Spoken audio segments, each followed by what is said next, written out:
নাহিদের স্ট্যাটাস নিয়ে তোলপাড়। মির্জা ফখরুলের বক্তব্যের প্রতিক্রিয়ায় নাহিদ বলছে যে জরুরি অবস্থা বা 111-এর সরকার আনতে চাচ্ছে বিএনপি। আসলে কি 111 আসতেছে?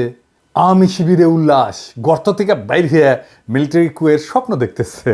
স্বপ্ন দেখা ভালো, ওদের ড্যাডি ওই যে সোহাদির বডিগার্ডও প্রচুর স্বপ্ন দেখতো। স্বপ্ন দেখতে দেখতে তার স্বপ্ন দোষও হইতো। আল্লাহ বাঁচাইছে, তৈজসপত্র যদি জায়গা মতো পড়লো হইনি, তাহলে আরো কয়টা আজ দহা জন্মাইনি, দুটাই জান কালা কালা করে দিছে। আরো কয়টা থাকলে কি হইল নি আল্লাহ জানে। আমি নিজেও কইছি যে ওয়াকার কি সিসির মতো সরকার বানাইতে চায়। তাই অনেকের মনে হইতে পারে দাদাই তো কইছিল, তাইলে হইতেছেটা কি? কয়দিন আগে না দাদা কইলেন যে 75-এর সাথে মিল আছে, ছাত্ররা কোণঠাসা হইয়া যাইতে পারে। ছাত্ররা কিঞ্চিত কোণঠাসা হয়েছে, কথা সত্য। কিন্তু আমি এটাও মনে করি ছাত্ররা রাইট স্ট্র্যাটেজি নিলে এই অবস্থা থেকে উত্তরণ সম্ভব। প্রথমে আমরা কুয়ের বা জরুরি অবস্থার সম্ভাবনার কথা নিয়ে ভাবি। তার আগে একটা জিনিস বলে নি, সেটা হইতেছে যে রাজনীতিতে প্রিএমটিভ মেজার বলে কিছু কথা আছে, মানে আগে থাকতেই একটা ব্যবস্থা নেওয়া। তো ওয়াকারকে যখন বলছি যে সিসির মতো সরকার বানাইতে চাই কিনা, ওইটা ওয়াকারকে আমি সতর্ক করছি যে এই কামটা কইরেন না, সেই কথাটাই বলছি। তার মানে এইটা না যে ওয়াকার এটা করিচ্ছে। যদি সিসির মতো সরকার বানানোর বদ মতলব থাকে তাহলে সাবধান হইয়া যান। এটাই হইতেছে ওই ভিডিওর বার্তা। আমি আগেও বলছি, আবারও বলতেছি যে 75-এর সাথে এখনকার কয়েকটা মিলের জায়গা আছে। তবে আর্মিতে একটা বড় তফাত আছে, বিশাল বড় তফাত 75-এর সাথে। 75-এ আর্মির একটা ছোট অংশ বিপ্লব করছিল, আর বিপ্লবের পরে শেখ মুজিব জয় বাংলা হইয়া যাওয়ার পরে জনগণ মাঠে নেমে আসা ওই বিপ্লবী শক্তিকে অভিষিক্ত করছিল। আর 24-এ আর্মি মাঠে বিপ্লব দমন করার জন্য মাঠে ছিল। তারা প্রথম দিকে জনতার দিকে গুলিও করছে। আর্মির ড্রোন আকাশে উড়াইয়া সেটা দিয়ে গোয়েন্দা তথ্য দিছে যে কোটি কোটি বিক্ষোভকারীরা কুটি থেকে প্রতিরোধ করিচ্ছে। আর ওই পুলিশ সেই তথ্য পেয়ে আন্দোলনকারীদের বিক্ষোভকারীদের চিহ্নিত করিয়া ওই জায়গায় স্নাইপার পাঠাইছে। এলাকা ব্লক রেড দিয়া কারফিউ দিয়ে আন্দোলনকারীদের আটক করেছিল না আর্মি? আমরা তো ভুলি নাই, তাই না? এই ভূমিকা রাখার পরেও আর্মির সৈনিক আর জুনিয়র অফিসাররা একটা সময় গুলি চালাইতে অস্বীকার করছে। সেটা হইতেছে 5ই আগস্ট সকালে। এই যে হাসিনার আজ্ঞাসনা থেকে শুরু কইরা গুলি চালাইতে অস্বীকার করা, এটাকেই বলে বিপ্লবী রূপান্তর। আর্মির এই সেকশন মানে জুনিয়র অফিসার আর সৈনিক লেভেলে একটা বিপ্লবী রূপান্তর ঘটিছে। এই আর্মি হাসিনার আর্মি না, এই আর্মি জনগণের আর্মি, জনতার আকাঙ্ক্ষার সাথে থাকা এক গণমানুষের বাহিনী, এক গণবাহিনী। এটা আমি আর্মিকে তেল দেওয়ার জন্য বলতেছি না। আপনারা যারা 5ই আগস্টে রাস্তায় ছিলেন তারা জানেন যে এই আর্মি জনতার পক্ষ হইয়া হাসিনার পুলিশের বিরুদ্ধে, ছাত্রলীগ যুবলীগের গুন্ডাদের বিরুদ্ধে গুলি ছুটতেছে। আর্মি হাসিনার শাসনের খুঁটির বিরুদ্ধে দাঁড়াইছে। আর্মি হাসিনার শাসন, হাসিনার ছায়া থেকে বাইর হয়ে আসছে। এটাই রূপান্তর। তার অস্ত্রের নল ঘুরে গেছে শাসকের দিকে। এইটার প্রতীকী মূল্য অপরিসীম। এই বাহিনী অন্তত এখন জনতার বিরুদ্ধে দাঁড়াবে না। তারপরেও বলা যায় না, কু করতে তো বেশি লোক লাগে না। 111-এর সময় তো কু করেছিল 10-12 জন নাকি শুনেছি। তাই আমি বলতেছি না কু হওয়ার সম্ভাবনা শূন্য, হইলেও হইতে পারে। তবে আমি চাই এটা কু হোক, তাহলে টেরাম টেরাম যুদ্ধ হবে। কু হইলে ভালো হবে। কেন ভালো হবে আজের দেখি। এখন কোনো কু হইলে সেটা ভারতীয় মদতে হয়েছে বলে জনমানুষের ধারণা জন্মাবে। আর তা হইলে খালেদ মোশাররফের পরিণতি বহন করতে হবে কুয়ের নেতাদের। আর্মির ইন্ডিয়া প্রভাবিত সেনা অফিসাররা একেবারে জয় বাংলা হয়ে যাবে। শুধু তাই না, বাংলাদেশে ইন্ডিয়ান সব স্ট্যাবলিশমেন্ট জয় বাংলা হয়ে যাবে। জুলাই বিপ্লবে যা যা দুর্বলতা ছিল, যা যা অসমাপ্ত কাজ ছিল, সেইগুলো সমাপ্ত হবে। যেমন সুপ্পুনাই হয়ে যাবে। ধানমন্ডি 32 নম্বর বুলডোজার দিয়ে মাটিতে মিশা দেওয়া হবে। ইন্ডিয়ান এম্বাসি ক্লোজ করে দেওয়া হবে। সায়নট উদিসি বন্ধ করে দেওয়া হবে। ফ্যাসিবাদের যে দালালগুলো এখন মাথা তুলতেছে সেইগুলো বরাবর করে দেওয়া হবে। আর ভারতের আলো আর দিল্লি স্টার, ওই নিয়ে কিছু বলছি আমি? বলি নাই। খালেদ মোশাররফের কু 3 দিন টিকেছিল। এই কু 3 ঘন্টা টিকবে কিনা সন্দেহ আছে।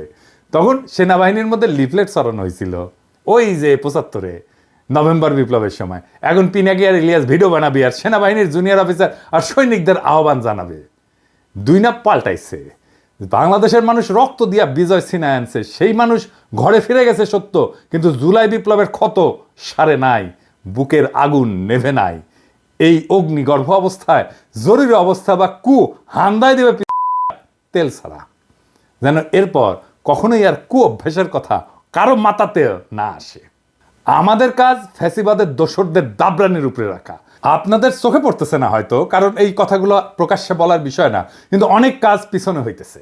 এইগুলা বেকুব কর্মীগুলো জানে না সারা দুনিয়ায় হাসিনার পরিবার আর তার পলায় যাওয়া আওয়ামী লীগারদের উপরে কি নাইমে আসতেছে এটা আওয়ামী লীগ আর আওয়ামী লীগের নেতা কর্মীরা হাসিনা কল্পনাও করতে পারতেছে না। আওয়ামী লীগের কর্মীরা যারা ফাল পেতেছে আপনাদের বলি ভালো হইয়া যান, অযথাই নিজের বিপদ ডেকে আনিচ্ছেন।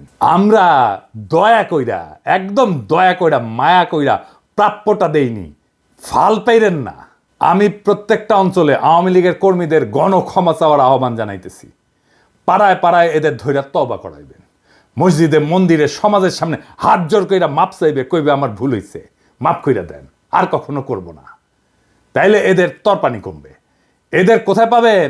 আমরা একটা ওয়েবসাইটের কাজ করেছি, চলিচ্ছে, ওইটায় হাসিনার ফ্যাসিবাদের সকল সহযোগীর আমলনামা থাকবে। আওয়ামী লীগ, ছাত্রলীগ, যুবলীগের সব কমিটির নাম থাকবে, ছবি সহ, রেফারেন্স সহ, নাম ধরে ধরে সার্চ করা যাবে, বাংলা এবং ইংরেজিতে বিভিন্ন ক্যাটাগরিতে থাকবে। এমপি, দামি নির্বাচনের এমপি, সকল কমিটির সদস্য, সকল ব্যবসায়ী, সাংবাদিক, শিক্ষক, ডাক্তার, কৃষিবিদ, আমলা, পুলিশ, যারা যারা এই ফ্যাসিবাদের দোষর ছিল সবার নাম থাকবে। এবং এখনো ফ্যাসিবাদের দালালি করে যাইতেছে দেশে এবং বিদেশে সবার। কাজটা বড়, টাইম লাগবে, ফান্ড লাগবে। রাজনৈতিক দলগুলোর বা সরকারের তো করার কথা ছিল, তারা তো অন্য কাজে ব্যস্ত। কাজ শুরু হয়ে গেছে। এর মধ্যে আমরা যুক্ত করব কারা কারা আওয়ামী লীগারদেরকে আশ্রয় দিছে, পুনর্বাসিত করছে, তাদেরও নাম থাকবে। যুগ যুগ ধরে মানুষের ঘৃণার উৎস হইয়া থাকবে এই ওয়েবসাইটটা। এইবার পার্বত্য চট্টগ্রাম বিষয়ে আরো একটা জিনিস বাদ পড়েছিল, সেটা আলাপ করি, আসেন। গুরুত্বপূর্ণ বিষয় কলে পার্বত্য চট্টগ্রামে শুধু ভালো প্রশাসনিক অফিসার পাঠাতে হবে তা কিন্তু না, আমি শুধু তাই বলিনি। তার সাথে ভালো শিক্ষক পাঠাইতে হবে, ভালো ডাক্তার পাঠাইতে হবে, ভালো সামাজিক কর্মী পাঠাইতে হবে। ওইখানে পার্বত্য অঞ্চলে বিকেএসপির মতো কয়েকটা প্রতিষ্ঠান তৈরি করতে হবে। পাহাড়ি ছেলেমেয়েদের শরীরে শক্তি আর এনার্জি বেশি থাকে, পাহাড়ি পথে চলাচল করে, কঠিন পরিশ্রমের জীবন, এই জন্য শরীরে এনার্জি বেশি, মেদ কম। এছাড়া এরা সব অর্গানিক খাবার খায়, কিন্তু ভালো খাবার খায়, বিশুদ্ধ খাবার খায়, শরীরে আরো আলাদা এনার্জি থাকার পিছনে এটাও একটা কারণ। তাই দেখবেন অনেক খেলোয়াড় বের হয় ওদের মধ্যে থেকে। আপনি বিকেএসপি করেন কয়েকটা, আমি বাজি ধরতে রাজি আছি ওদের অনেকেই অলিম্পিকে মেডেল জিতবে 10 বছরের মধ্যে। পাহাড়ি তরুণ যুবকেরা খেলায় যুক্ত হবে ব্যাপকভাবে, উৎসাহ নিয়া। তারা যদি অলিম্পিকে মেডেল জেতে, যাই জিতুক, সোনা, রূপা, ব্রোঞ্জ, যেটাই জিতুক, সেটাই তো প্রথম হবে বাংলাদেশে, তাই না? ওই পাহাড়ের ছেলে মেয়েকে সমতলের মানুষ মাথায় তুইলা নাচবে। আপনার কোনো পরিশ্রম নাই, বুঝানোর দরকার নাই, সেমিনার সিম্পোজিয়াম করে মাথায় টাক ফেলায় দেওয়ার দরকার নাই। খেলাই হয়ে উঠতে পারে পাহাড়ি আর সমতলের ঐক্যের প্রতীক। বিশাল কাজ হয়ে যাবে। আরে ভাই, রাজনীতি তো আছে, কিন্তু আপনার আগ্রহ, উৎসাহ, মোটিভেশনের একটা জায়গা লাগবে তো, যেটা নিয়ে আপনি আনন্দিত হবেন, যেটা নিয়ে আপনি আপনার জীবনের সমস্ত দুঃখ কষ্ট ভুলে যাবেন। আপনার দুঃখ কষ্ট ভুলে ফেলার প্রতীক হয়ে উঠবে ওই পাহাড়ের ছেলেটা যে অলিম্পিকে একটা মেডেল নিয়ে আসছে। খেলাধুলার মাধ্যমে ওদেরকে যদি সংযুক্ত করা যায়, সারা দেশব্যাপী একটা যোগসূত্র তৈরি হবে পাহাড়ি এবং সমতলীদের মধ্যে। আমার পাঠক দর্শকদের বলি, আমার ক্ষুদ্র ভ্রাতারা স্লোগান দেয় 7 সিস্টার থাকবে না রে। ভাসানির রেফারেন্সে বলে আসাম আমার, 7 সিস্টার তো আমার। এই 7 সিস্টার কেন ভারত রাখতে পারতেছে না? পারতেছে না কারণ এই জাতিগোষ্ঠীর সাথে ন্যায্য আচরণ করতেছে না। এই অঞ্চলে 7 সিস্টার্স, রাখাইন আর আমাদের পার্বত্য চট্টগ্রাম মিলা যে জনজাতি উত্থিত হবে, বাংলাদেশকে যদি তার নেতা হয়ে উঠতে হয়, তাহলে আমাদের পার্বত্য চট্টগ্রামের পরীক্ষায় উত্তীর্ণ হতে হবে। এইটা আমাদের টেস্ট কেস। কয়েক লাখ পাহাড়ি নাগরিকদের যদি আমরা আস্থায় নিতে না পারি, আমরা এই অঞ্চলের নেতা হব কিভাবে? কোটি কোটি মানুষের পারবো না তো। তাই আমাদের মাইন্ডসেট এমনভাবে তৈরি করতে হবে যে আমরা বাংলাদেশ পথ দেখাবো। ভারত যেই সমস্যার সমাধান করতে পারে নাই, যেই কারণে 7 সিস্টার আজকে অগ্নিগর্ভ, সেই সমস্যার সমাধান আমরা দিতে পারবো। এই আস্থা তৈরি করতে হবে, এই আস্থা তৈরি করতে পারতে হবে। এই অঞ্চলে যদি কয়েকটা নতুন রাষ্ট্র তৈরি হইতে পারে, তাহলে তাদের সাথে একটা কনফেডারেশন গড়ার উদ্যোগ নেবে বাংলাদেশ। সেই প্রস্তুতি রাখতে হবে। তো কেন কনফেডারেশন করবে? এখন যদি তারা দেখে আমাদের পার্বত্য চট্টগ্রামের কয়েক লাখ নাগরিক খুশি না বাংলাদেশের রাজনৈতিক নেতৃত্বের প্রতি, তাহলে তারা কি আমাদের সাথে কনফেডারেশনে আসবে? আসবে না তো। আবার আসেন ওই ধানমন্ডি 32 নম্বরের আলাপটা সেরে নিই। আমি কইছি যে কু হইলে ধানমন্ডি 32 নম্বর বুলডোজার দিয়ে মাটিতে মিশিয়ে দেওয়া হবে। অনেকের মনে হইতে পারে যে কু না হইলে কি থাকবে? ধানমন্ডি 32 নম্বরের সামনে ব্যারিকেড দিছে। আবার কেন দিছে কে জানে? আমি কইছি ব্যারিকেড দিবে, দেখনি ওই ধানমন্ডি 32 নম্বরের ওখানে, ও ব্যারিকেডের উপরে যায় স্যার করে মুতে দেবেন, ব্যারিকেড তুলে নিতে ব্যর্থ হবে। যখনই ব্যারিকেড দেবেন ওর উপরে মুতে দেবেন। শোনা যাচ্ছে মোস্তফা সরোয়ার ফারুকী নাকি রেনোভেশন করবে। ওর তো কুরকুরানি ছিল, ওই যে কইছিল না ওটা রেনোভেশন করা উচিত। তো ফারুকী রেনোভেশন হবে কাদের টাকায়? পাবলিকের ভ্যাট ট্যাক্সের টাকায় তো নাকি? বাংলাদেশে ৭২ থেকে ২০২৪ পর্যন্ত যত গণহত্যা হয়েছে, ইন্ডিয়ার দাসত্ব হয়েছে, গুম খুন ব্যাংক ডাকাতি হয়েছে, বাক স্বাধীনতা হরণ হয়েছে, স্বৈরতন্ত্র এবং ফ্যাসিবাদ, এই সব কিছুরই কোমল মসৃণ আইকন হইল ওই ৩২ নাম্বার। ৩২ নাম্বার শব্দটা একটা অভিশপ্ত শব্দ।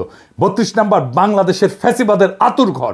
ওই ৩২ নাম্বারে প্রত্যেকটা ইটের গায়ে লেখা আছে মজলুমের হাহাকার, আমার নিখোঁজ হওয়া ভাইয়ের নাম, হাসিনা মুজিবের শাসনে বন্দুকের গুলিতে সেলাই হয়ে যাওয়া হাজার হাজার শহীদের নাম। ওই ৩২ নাম্বার রেনোভেট করার একমাত্র উপায় হইতেছে ওটারে বুলডোজার দেয়া ফ্যাতলাইয়া মাটির সাথে মিশায় দেওয়া, ওটারে চিরদিনের জন্য জয় বাংলা কইরা দেওয়া।